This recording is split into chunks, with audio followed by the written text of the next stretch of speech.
యతీంద్రప్రవణం వందే రమ్యజామాతరం మునిం. శ్రీమతే రామానుజాయ నమః. శ్రీమద్వరవరమణే నమః. వానమః శ్రీ రామానుజ స్వామి నమః. ఇది ఎంతో విశేషమైన స్థలం.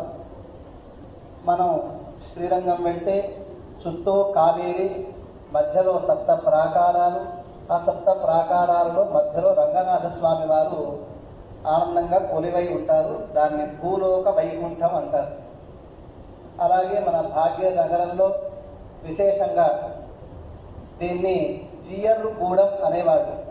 క్రమేపీ జియాగూడగా అయిపోయింది. ఇక్కడ వారు చెప్పినట్టుగా 400 సంవత్సరాల క్రితం ఆలయం ఇది. చాలా పురాతనమైనది.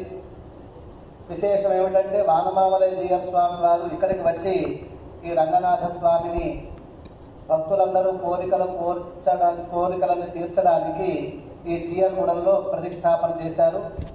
ఇక్కడ కూడా ఈ పుష్కరిణి ఉంది, చంద్ర పుష్కరిణి అన్నట్టుగా ఇక్కడ కూడా ఒక పుష్కరిణి ఉంది. ఎల్ షేప్లో ఉంటుంది. కింద అంతా పుష్కరిణి లోపల దాకా ఉంటుంది. మూలవర్ల పాదాల దగ్గర నుంచి ఎల్ షేప్లో వస్తుంది. ఇప్పటికే దీంట్లో చక్ర స్నానం కానీ పెరుమాళ ఉత్సవాలన్నీ కూడా ఇక్కడ అద్భుతంగా జరిపిస్తారు. దీనికి జియర్గూడెం, జియర్ స్వామి వచ్చి ఉన్న గూడెం కనుక జియర్గూడెం అని ప్రసిద్ధి చెందింది. అలాగే శృంగార వంశస్థులను ఇక్కడ అర్చకులుగా నియమించి రంగనాథ స్వామి వారు చాలా వైభవంగా ఉత్సవాలను జరుపుకుంటున్నారు. ఇప్పటికీ మేము అందరికీ చెప్పేదాంట్లో హైదరాబాద్లో జరుగుతుందంటే ఫస్ట్ మొదటి జియాగూడనే ప్రిఫరెన్స్ ఇస్తాము. మేము కూడా మా భాగ్య విశేషం చేత దాదాపు కొన్ని సంవత్సరాలుగా వచ్చి ఇక్కడ కైంకర్యం చేసే భాగ్యాన్ని ఈ శృంగారం వారు అనుగ్రహించారు. రాజగోపాలాచార్య స్వామి వారు, అలాగే శేషాచార్య గారు అందరూ కూడా మమ్మల్ని ప్రోత్సహిస్తూ కైంకర్యానికి ప్రేరేపించేవాడు. మళ్ళీ ఆనందంగా ఉంది. మళ్ళీ పూర్వ వైభవం రావాలి, మహాత్ముల పెద్దల మంగళాశాసనాలతోటి మళ్ళీ పూర్వ వైభవం తీసుకురావాలి. అందరూ కూడా వచ్చే భగవంతుడిని సేవించి ఆయురారోగ్య ఐశ్వర్యాలు పొందాలి అని మేము కోరుకుంటున్నాం. అలాగే విశేషించి వానమామలయ స్వామి వారు చాతుర్మాస్య సమయంలో ఉత్తప్పుడు మనం వెళ్ళి సేవించింది వేరు, చాతుర్మాస్యంలో పరమహంసలు సేవించడం చాలా విశేషం, భాగ్యం. మనం అందరం కూడా ఎంతో భాగ్య విశేషం. శ్రీరంగం వెళ్ళకుండా ఇక్కడ రంగనాథ స్వామిని సేవిస్తున్నాం. మనవాళ్ళ మామూలు సన్నిధిలో ఉండేటువంటి మన వానమామలయ మధురకవి రామానుజీయ స్వామి వారి సన్నిధిలో వారిని సేవించి అందరం మంగళాశాసనాలు పొందుదాం. అందరికీ ఆయురారోగ్య ఐశ్వర్యాలు కలగాలి అని నేను మంగళాశాసనాలు చేస్తున్నాం. స్వామివారి మంగళాశాసనం స్వీకరిద్దాం. జై శ్రీమన్నారాయణ.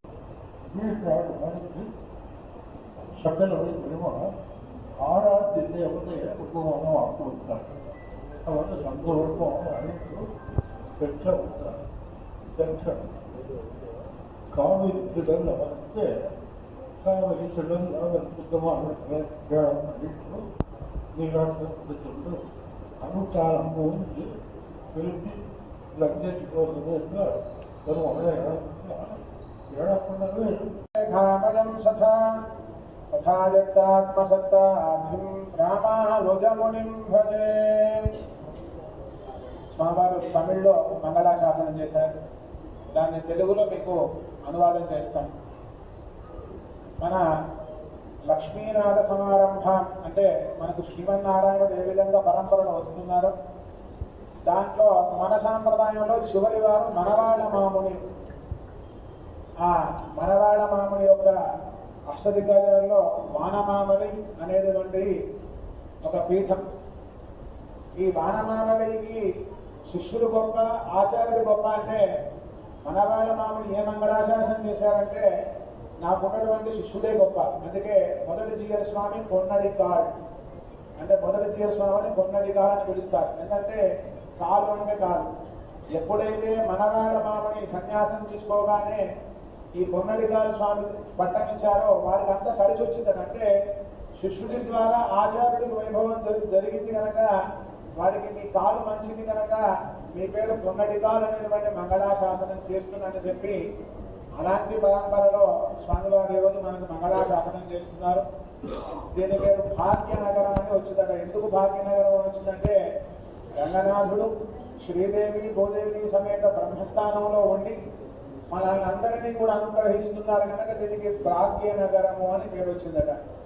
ఇందాక మనం 400 సంవత్సరాలు అనుకున్నాం, కానీ ఇప్పుడు ఉండేటువంటి స్వామి సుమారుగా 1907వ సంవత్సరంలో ఇక్కడికి వేయించేశారు. ఎందుకంటే స్వామివారు 25వ పట్టం 1907లో ప్రారంభమైంది కనుక అప్పుడు అందరినీ అనుగ్రహించడం కోసమని చెప్పి ఇక్కడికి వచ్చారు.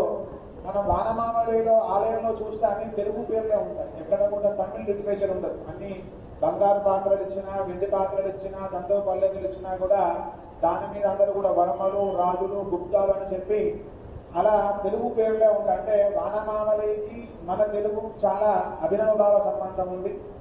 అలాంటి రంగనాథుణ్ణి ఆనాడు రాజా కులధనం లబ్ధు అని చెప్పి రామచంద్ర ప్రభు అందరికి అందించి విభీషణుడికి రంగనాథుని ఇచ్చిన తర్వాత వారు లంకకు బయలుదేరుతుంటేనట ఆ బయలుదేరే సమయంలో పెరుమాళని కింద ఉంచి వీరు అనుష్ఠానం చేసుకోగానే అదృశ్యవాణి స్వామి లంకకు రారు, ఇక్కడే ఉంటారు, కుడదిశై ముడియే వెళ్తూ కుడదిశై పాదం నీటి అని చెప్పి స్వామి లంక వైపు చూసేటట్టుగా మంగళాసాధనం చేశారు. అలాంటి రంగనాథుడు శ్రీరంగంలో ఉన్న మనకి ఇక్కడ అక్షామూర్తిగా మనకు కూడా ఇక్కడ వేంచేపు చేసి ఉన్నారు. పక్కనే మనకు భాగ్యనగరం, అలాగే ముచుకుంద నది కూడా, అది కూడా కావేరితో సమానమే కనుక ముచుకుంద ప్రాంతము చక్కగా మనకు ఆ శ్రీరంగంలో ముందు కీలి మండపం అని ఉంటుంది. అక్కడ అంతా రంగా రంగా రంగా చిలుకలు వస్తున్నట్టుగా మరి 400 సంవత్సరాల క్రితం ఈ ప్రాంతంలో అంతా కూడా ఎన్నో అద్భుతంగా పశుపక్షాదులు కూడా రంగనాథుని కీర్తించుండేవి. ఆ కీర్తన ద్వారానే ఆచారం లభించారు కనుక ఆ 400 సంవత్సరాల క్రితం చేసినటువంటి తపఫలం 1907వ సంవత్సరంలో 25వ స్వామి ఇక్కడికి వేయించేసి రంగనాథుడికి మంగళాశాసనం చేసి వారి మంగళాశాసనం కాబోలో ఈ రోజు కూడా మరి పొన్నడిగా జీ అని అనుకున్నాం కదా. హైదరాబాద్ లో వైకుంఠ ఏకాదశి ఏది అంటే జియా కూడా రంగనాథ స్వామి.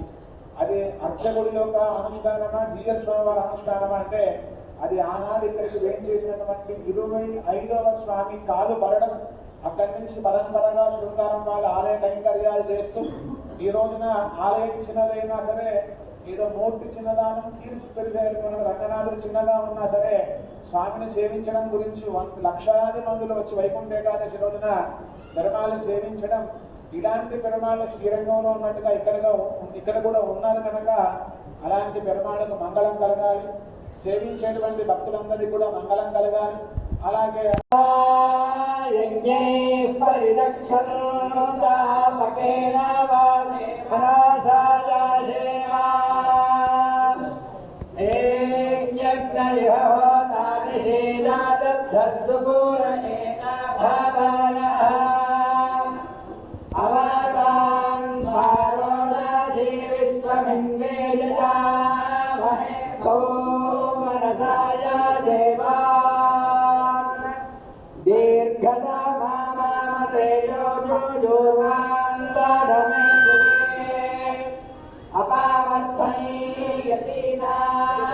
ब्रह्मा भगवति साराधे ओम दीर्घतमा मामतेजो मामतेजो दीर्घतमा दीर्घतमा मामतेजो जुजर्वा जुजर्वा मामतेजो दीर्घतमा दीर्घतमा मामतेजो जुजर्वा दीर्घतमा इति दीर्घतमा मामतेजो जुजर्वान् जुजर्वान् मामतेजो मामतेजो जुजर्वान् ददमे ददमे जुजर्वान् मामतेजो मामतेजो जुजर्वान् ददमे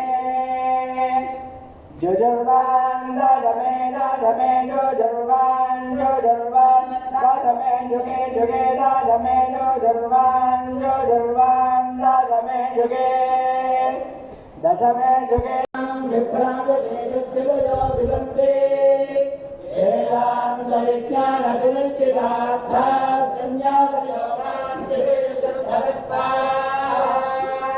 ते ब्रह्मलोके सुपरान्तकाले परामृतात् परिमुच्यन्ति सर्वे भद्रं विभागं परमेतभूतं यत्पुण्डरीकं पुरमत्यलकृत्यम्